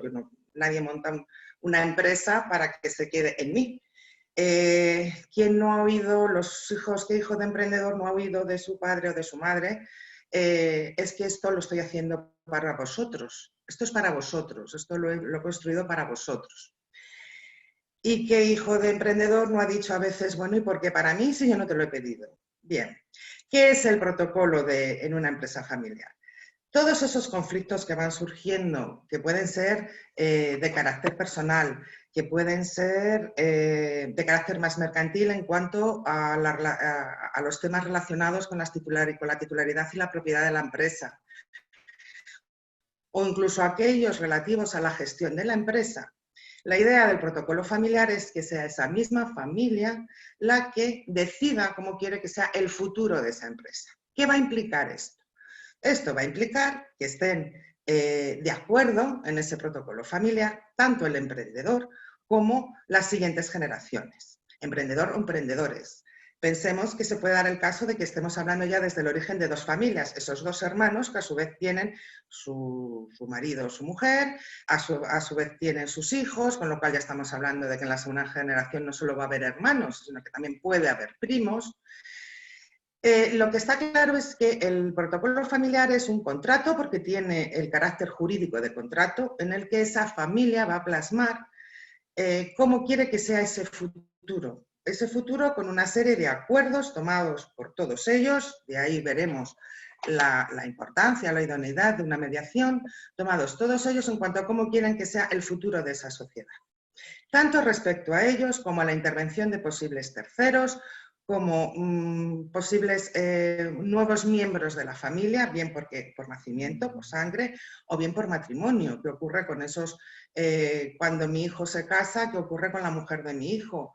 Pensemos que la familia es algo vivo, es algo que va cambiando con el tiempo, y entonces hoy puedo estar casada, pero mañana me puedo divorciar. ¿Qué régimen económico he tenido yo cuando me he casado? Si de separación de bienes o gananciales, si lo he tenido gananciales, mi familia se puede encontrar con que va a tener como socio a mi exmarido. Es decir, un problema que tendría que haberse ceñido exclusivamente a mi ámbito personal está trascendiendo al ámbito de mi familia de origen. Ese protocolo familiar nos hace pensar, o siempre hemos pensado, que eso es para grandes empresas. Pues eso, Inditex tiene su protocolo familiar, Hoteles Mediatic tiene el suyo, pero no es así. O sea, un protocolo familiar sirve lo mismo para una pequeña empresa que para una gran empresa.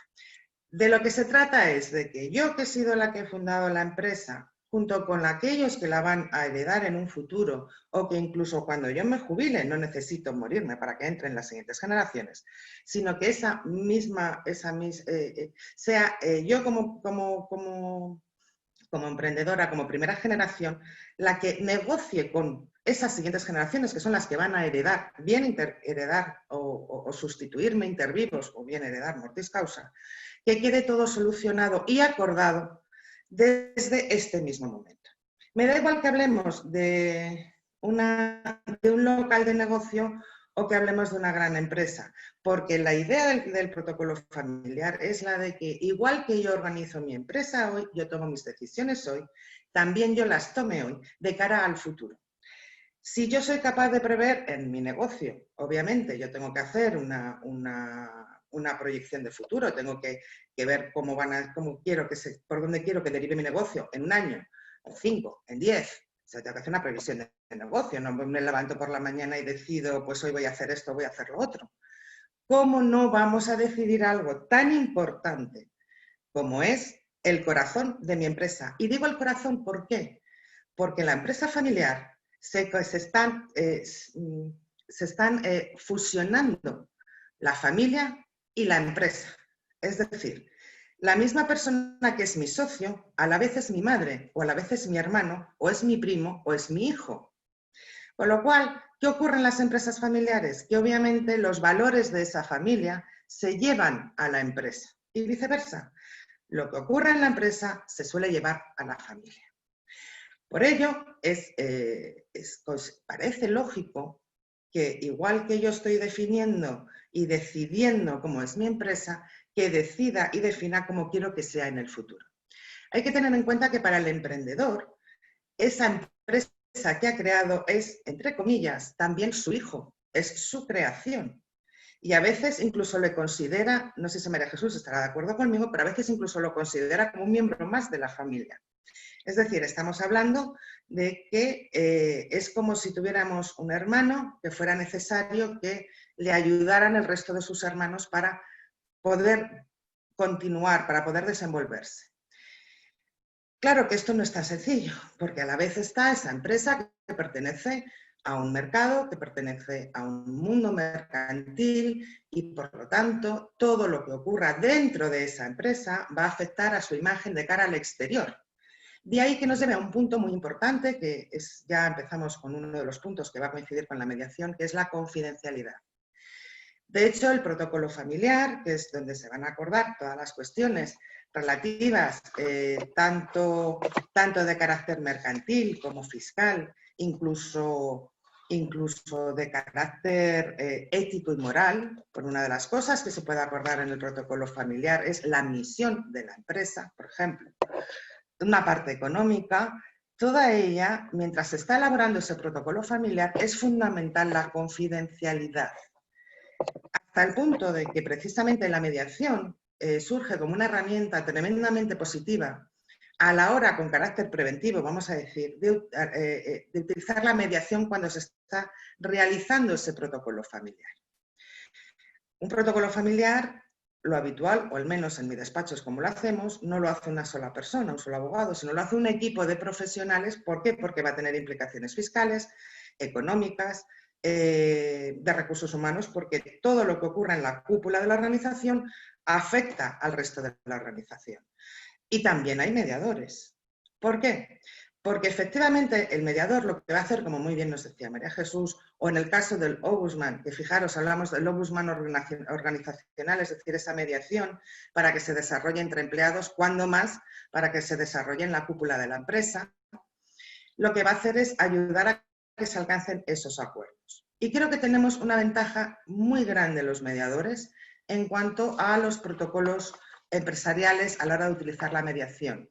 Y es que la voluntad de acuerdo está clara, porque ninguna familia se sienta a hacer un protocolo familiar si no hay una voluntad previa de todos sus miembros de llegar a esos acuerdos, porque todos quieren que haya unos acuerdos y unas normas claras entre ellos que continúen en el futuro. Con lo cual, fijaros, otro punto de coincidencia entre el protocolo familiar y la mediación, la voluntariedad. Un protocolo familiar no se impone, se acuerda, se negocia entre todos los miembros de la familia. La confidencialidad absoluta. O sea, imaginaros que vosotros nos gustaría que salieran vuestros, entre comillas, trapos sucios, ¿verdad? Que se supieran en el vecindario, que lo supieran los demás. Cuando menos en una empresa familiar se va a querer que se sepa en el mercado si se está o no realizando ese protocolo familiar y mucho menos aquellos conflictos que puedan surgir. Conflictos que ya os digo, o sea, pueden ser conflictos personales, porque claro, estamos hablando de relaciones personales dentro de la familia. Pueden ser conflictos económicos, pueden ser conflictos de todo tipo. Nos decía María Jesús que las diferentes técnicas que empleaban cuando un mediador tiene que ser de una forma, tiene que ser de otra. Yo en mi experiencia lo que he comprobado es que hay veces que no sabes ya ni qué mediación estás empleando porque se va confundiendo. O sea, empiezas hablando a lo mejor de cómo se va a hacer, por ejemplo, el acuerdo sobre el reparto de beneficios, si va a haber reparto de beneficios, o se va a reinvertir, en qué condiciones, porque el protocolo familiar es un contrato que obliga a las partes y, de hecho, tiene acuerdos que son inscribibles en el registro mercantil. Igual que tiene otros acuerdos que son privados y no se van a inscribir en el registro mercantil. Y un tercer tipo de acuerdos, que son aquellos los que llamamos los acuerdos éticos, que son básicos y fundamentales de esa empresa y que solo van a valer a esa familia, que se basa en sus propios valores y sus propios principios. Muchas veces empiezas, como os comentaba antes, hablando de los beneficios, de los no beneficios, del socio pasivo. El socio pasivo es aquel que no trabaja activamente en la empresa, pero que sí recibe beneficios. Y claro, pues si se acuerda que todo lo que se gane se reinvierta, ¿cuándo va a percibir beneficios ese socio pasivo? Nunca. Entonces, y de repente te encuentras con que ya no estás haciendo una mediación mercantil pura y dura, una mediación como las que hace Arturo, sino que de repente te encuentras con que es que lo que estamos discutiendo es, oye, que yo soy tu madre, yo nunca he participado, yo nunca habré estado en la gestión de la empresa, pero lo que está claro es que si tú estás aquí es gracias a mí. ¿O no nos dicen eso las madres?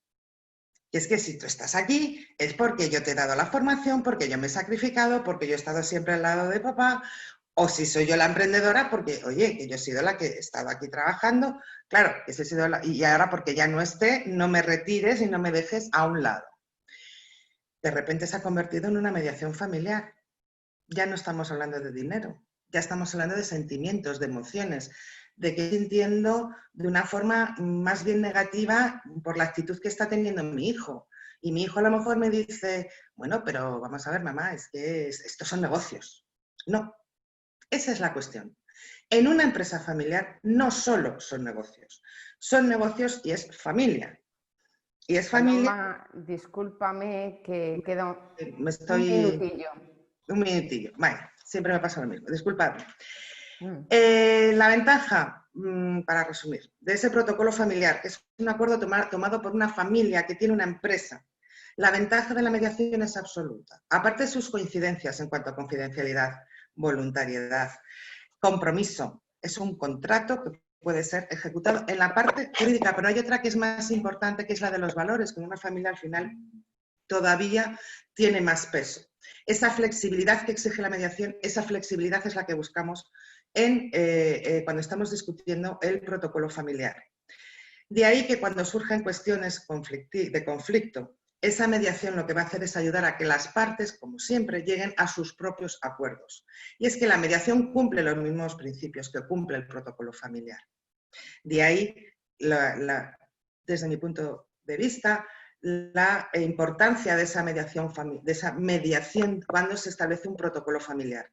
Y la necesidad del protocolo familiar está claro cuando yo tengo una vocación de futuro con mi negocio y mi empresa, sea grande o sea pequeñita. Cuanto más grande, a lo mejor más grande será el protocolo familiar. Cuando más pequeñito quizás sea más sencillo, pero lo que está claro es que la vocación es la misma. Llego a acuerdos porque yo quiero decidir sobre mi futuro. Hay una premisa que coincida más con lo que es una mediación. Nada más. Muchísimas gracias a todos por escucharme. Y Andrea, todo tuyo. Nazaret, gracias. Bueno, muchísimas gracias, Paloma, y a todos nuestros panelistas. Tenemos varias preguntas, bastantes en realidad, pero bueno, ya las hemos filtrado un poco. No nos vamos a atrasar con eso. Entonces, empecemos una pregunta para Mercedes. En referencia a la pandemia, Mercedes, ¿cómo se van a llevar las nuevas negociaciones en mediaciones por medio de las plataformas digitales? Bueno, pues realmente no es cómo se van a llevar, sino cómo se están llevando ya. Es decir, el contexto de la pandemia implicó, por un lado, mediaciones que ya estaban programadas y que no se podía viajar, no podía trasladarse, y el surgimiento de, como apuntabais al inicio tanto Andrea como Nazaret, ¿no? El surgimiento de un tipo de conflictos, porque es una avalancha de incumplimientos de todo tipo de contratos y cómo llevarlo a cabo. Entonces, realmente, es verdad que a mí si me hubieran hecho esta pregunta antes de la pandemia, no estaría contestando lo que estoy contestando ahora, después de la práctica estos meses de llevarlo a cabo, pero la verdad es que en plataformas, yo utilizo Zoom, hay otras plataformas, utilizo Zoom porque tiene sala de entrada, puede solo admitir cuando ya están todos. Es que este tipo, o sea, hay que trasladar el protocolo de lo que hace es una mediación presencial a una mediación virtual, y no es evidente, ¿no? Pero, o sea, no soy accionista de Zoom ni tengo comisión, pero realmente tiene esto y tiene muy buenas salas separadas, ¿no? Entonces puedes establecer un espacio común donde todos están y se ven y se oyen, y salas separadas que te permiten esas sesiones privadas, esos campus que utilizaba el término antes María Jesús, que es un término que se usa específicamente para esas sesiones privadas, ¿no? Y puedes también estructurarlo. Algunos elementos, bueno, varios a tener en cuenta. Exige mucha más preparación,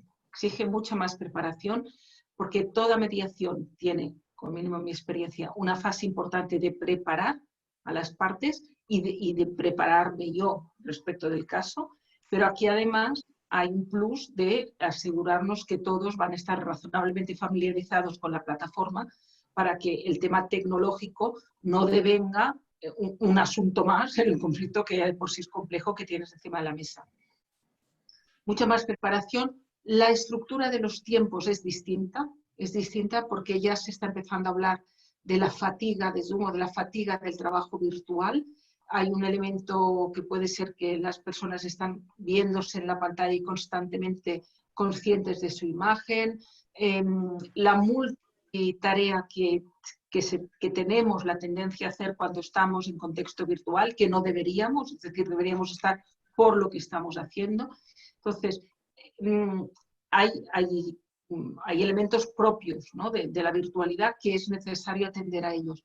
Pero se puede celebrar y se están celebrando mediaciones en contexto sobre plataformas virtuales con seguridad y con un funcionamiento distinto, pero igualmente satisfactorio en cuanto a entender que se alcanzan acuerdos y se agiliza la comunicación. Bueno. Es distinto, pero se puede hacer. No quiero extenderme mucho porque se vamos justos de tiempo. Muchísimas gracias, Mercedes. Muy claro. Entonces nos queda que sí podemos hacer las mediaciones de manera virtual y es lo que nos espera en el futuro. Jacobo, hay varias preguntas. La gente está muy interesada en saber quién financia y quién soporta económicamente al Ombudsman, y luego en el caso de que uno quisiera sus servicios, más o menos preguntan, si nos lo puede decir, cuántos son sus honorarios. Jacobo. En cuanto a la financiación del Ombudsman, es la propia organización. La propia organización paga el salario del Ombudsman. Lo que pasa que, claro, eso choca inmediatamente con el principio de independencia. Lo puedo ver que lo están pensando. Entonces, ¿cómo se garantiza esa independencia? Con el estatuto, ¿no? El contrato que regula la relación entre el Ombudsman y la organización, que vendría a ser, por ejemplo, como la de un auditor independiente, en el que se pacta pues, la propia confidencialidad, la autoridad que tiene, las prerrogativas y derechos del Ombudsman. Por ejemplo, en las organizaciones multilaterales, incluso los Ombudsman tienen un tiempo de servicio limitado, que normalmente no dura más de 5 años, y cuando termina los 5 años cambian, ¿no?, para precisamente constantemente garantizar esa independencia. Y en cuanto al coste, pues es que depende es que tampoco he entendido a qué se refieren con el coste. Si los costes de cuánto cuesta poner un ombudsman a la organización. Pero bueno, la respuesta iba a ser muy similar, que es depende. Va a depender del tamaño de la organización, del alcance, de la complejidad, si es una organización internacional, a cuánto va a servir, si hay algún protocolo hecho o no. Entonces, ahí no puedo dar más información. Gracias, Jacobo. Pasamos entonces ahora a Arturo. Arturo, vos nos hablabas sobre el acuerdo de mediación notariado, al menos allá en España, o la necesidad de que esté homologado judicialmente. Nos preguntan entonces qué es lo que nos va a pedir la Convención de Singapur específicamente en cuanto a la formalización del acuerdo para luego llegar a su ejecución, entiendo de la pregunta. Sí, la Convención de Singapur lo que va a pedir es algún tipo de documento que de alguna forma acredite la celebración de la mediación. O bien una certificación de la institución de mediación, o un certificado del mediador, o un documento que las partes reconocen que han realizado esa mediación con la intervención del mediador. Excelente. Muchísimas gracias. Creo que ha quedado muy claro. Sí. Estoy corriendo un poquito para tratar de responder la mayor cantidad de preguntas. Para María Jesús, aquí hay un comentario interesante que habla de las leyes en Hong Kong que fomentan o que declaran inadmisibles específicamente las disculpas. Entonces, la pregunta es, ¿qué opinas sobre si el fomento de las disculpas es una herramienta poderosa en la resolución de las controversias familiares? No sé muy bien a qué se está refiriendo con las disculpas, porque, como he dicho antes, la interculturalidad, el conocimiento de la interculturalidad es importante. La disculpa o a lo mejor el perdón, ¿no? Que sería aquí en nuestra cultura. Pues por supuesto que es muy importante.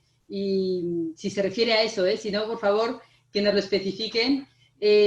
Pero si es la disculpa tal y como la entendemos en nuestra cultura, la mediación es un canal para digamos, esa disculpa que muchas veces cuesta hacerlo sin la intervención de esta tercera persona neutral, y que nosotros, pues a través de nuestras reformulaciones sobre todo, digamos, traduciendo los sentimientos en palabras o en oraciones que muchas veces las partes no quieren decir o no se atreven a decir, nosotros lo reformulamos, y para mí es fundamental ese aspecto en la mediación.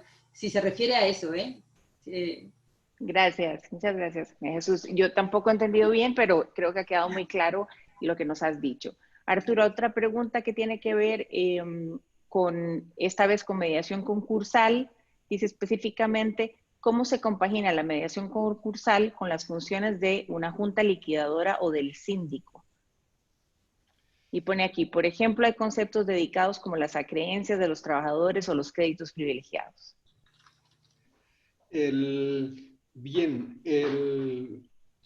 ¿Cómo se compagina? Yo creo que hay dos fases. En primer lugar, la mediación concursal se aplicaría se aplica, a mi juicio, en las fases previas al procedimiento concursal.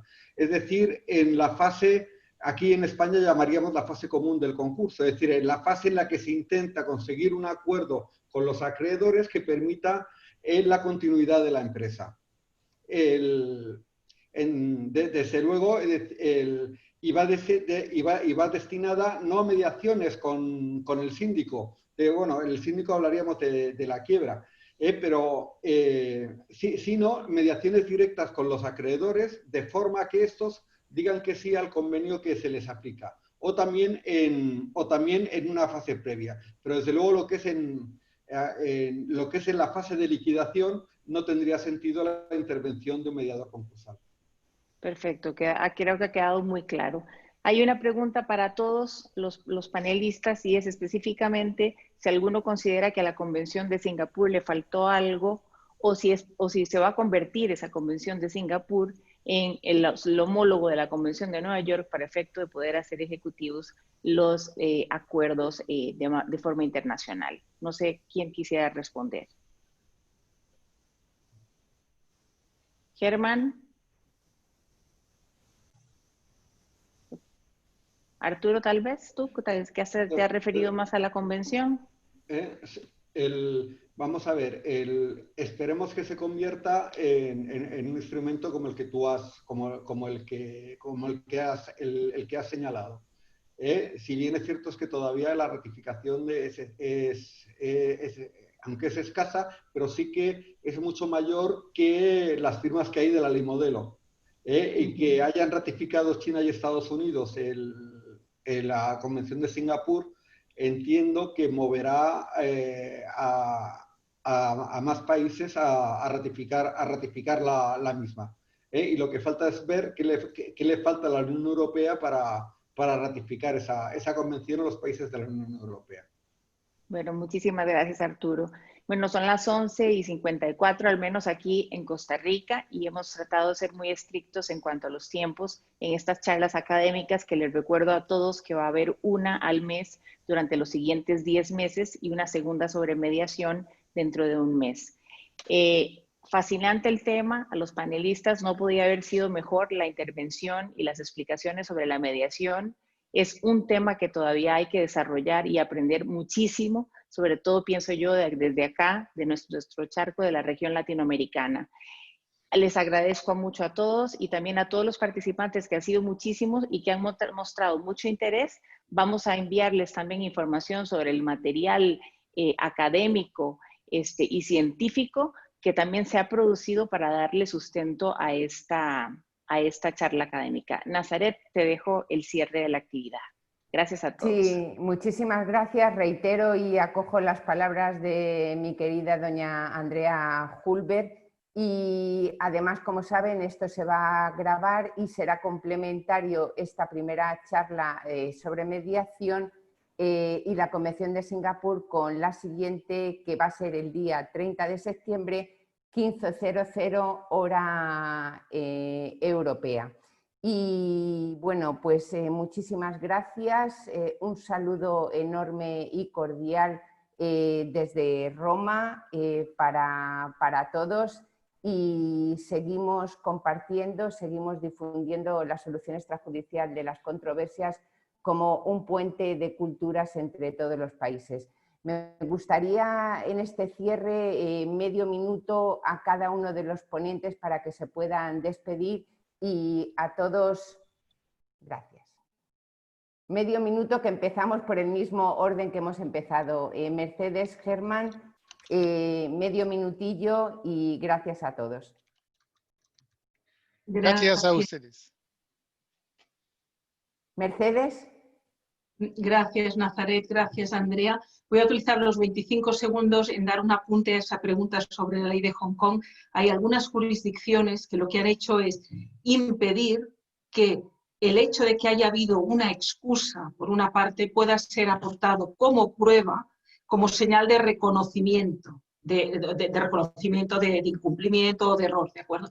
Y eso lo que hace es facilitar que hayan más excusas y disculpas. Y en el momento en que hay más excusas y disculpas, muchas veces se solventan diferencias de comunicación o de percepción. Gracias a todos los asistentes y un placer compartir panel con los otros panelistas. Gracias.